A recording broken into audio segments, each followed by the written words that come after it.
In lesson 1, we're looking at organizing data and looking for ways to show patterns in data. In the first activity, we have some messy data. We have a table showing the length of the short sides of an isosceles right triangle. And if you can't remember what that is, it's this right here.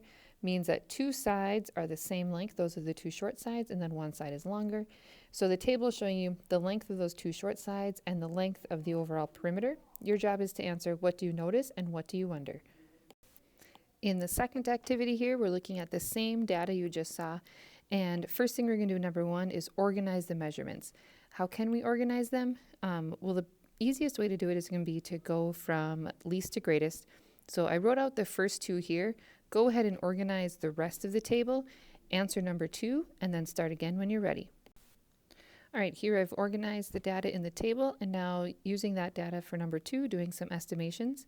If the short side is about 0.75 centimeters, I'm thinking that my length of my perimeter is going to be somewhere between 2 and 2.5. For B, if my short sides are 5, it's going to be somewhere between 14 and 22, probably closer to that 14 range, so maybe like 17 about. And then C, if the length of the short side is 10 centimeters, that's not part of my data here, but I drew out an isosceles right triangle, and I would have 10, 10, and then I know this one over here has to be longer, so I said about 35.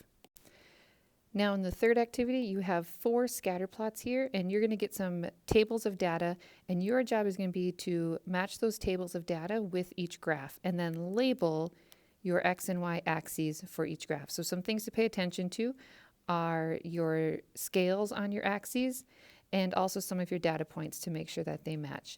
Again, these are scatter plots, so this is more real life data. They don't go in perfectly straight lines. The data is scattered all around.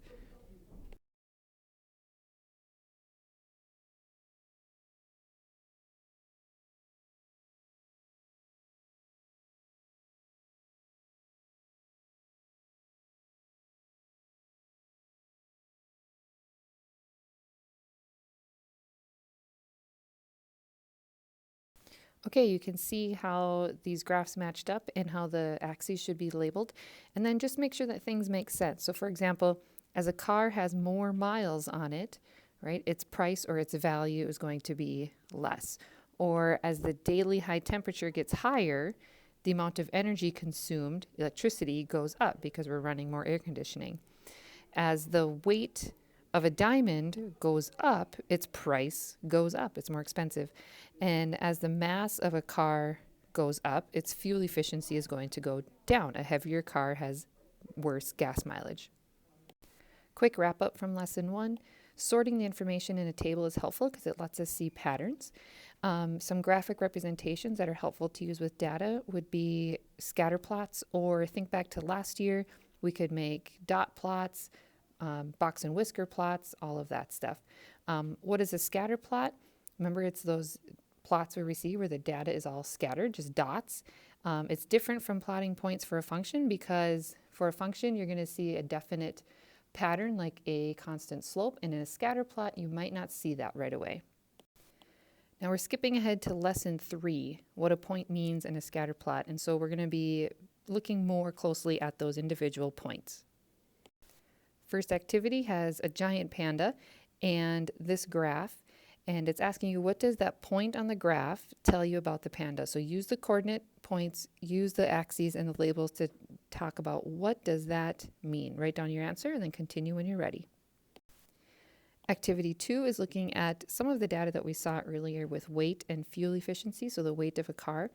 Go ahead and try answering questions 1 through 6 on your own, and then start again when you're ready. Okay, let's go ahead and talk about questions 1, 2, and 3. I did some color coding to help us. Number 1 is talking about car L. I see that on the table right here, and this is where that point matches up. Make sure you ask questions if this isn't making sense. Number 2, the fuel efficiency of the car with the greatest weight. So I'm looking at my graph, weight increases, so this is my greatest weight right here. And on my table, I can see that that is 16 miles per gallon. I can also see that from the graph. Number 3, the weight of the car with the greatest fuel efficiency. So that would be way up here at 30 miles per gallon. Now the weight is kind of hard to read from the graph, so I'm going to the table, finding that 30 miles per gallon, and here's the exact weight. So make sure you're as precise as you can. Okay, now questions 4, 5, and 6. Here's where point S would be, given that description in number 4. Number 5, N and O would be right here and right here. There they are on the table. Nothing really surprises me there. It makes sense that the heavier car has a worse fuel efficiency.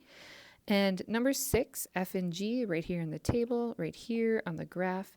And this one is surprising because they are very different weights, but yet have the same fuel efficiency, which doesn't seem to follow the rest of the data. Okay, the last activity here, activity 3 with coat sales. Use the table and the graph and answer questions 1 through 6. Start again when you're ready. Okay, again, I tried to do some color coding here. Number 1, what does the point 15 represents? It means if the monthly average temperature was 15 degrees, they made $680 in coat sales. Number 2, lowest average temperature is going to be right here. The coat sales was 1,550. You can look at that exact number from the table. Number 3, smallest coat sales. That's this point right here. Average monthly temperature for that was 23 degrees. And again, get the exact data from the table. Number 4, if there were a point at 0, A. Now that one is talking about our y-intercept because your x value is 0, meaning if your average temperature was 0 for the month. According to our graph, and I'm just kind of visualizing a line that goes through my graph kind of like this, right? I'm saying that, well, it could be about 1,250 or, it could be anywhere really in this kind of range. Number 5, B, 0. Now that's our x-intercept. And I kind of extended my graph out a little bit, and I'm estimating that it would be about 33 degrees. What that means would be at 33 degrees, they're not going to sell any coat sales. Would it make sense to continue this trend in number 6 for when the average monthly temperature is 60 degrees Fahrenheit? Well, if my line keeps going this way at 60 degrees Celsius, it is going to end up being in the negative numbers for coat sales, and that doesn't really make sense. That would mean that you are paying people to take your coats. That's not going to work. So no, the trend does not make sense in real life to continue that up to 60 degrees. Okay, so to wrap up lesson 3, how do we know what information is captured by a point in a scatter plot? Read your axis labels, right? Those labels on the axis will tell you exactly what each point is representing.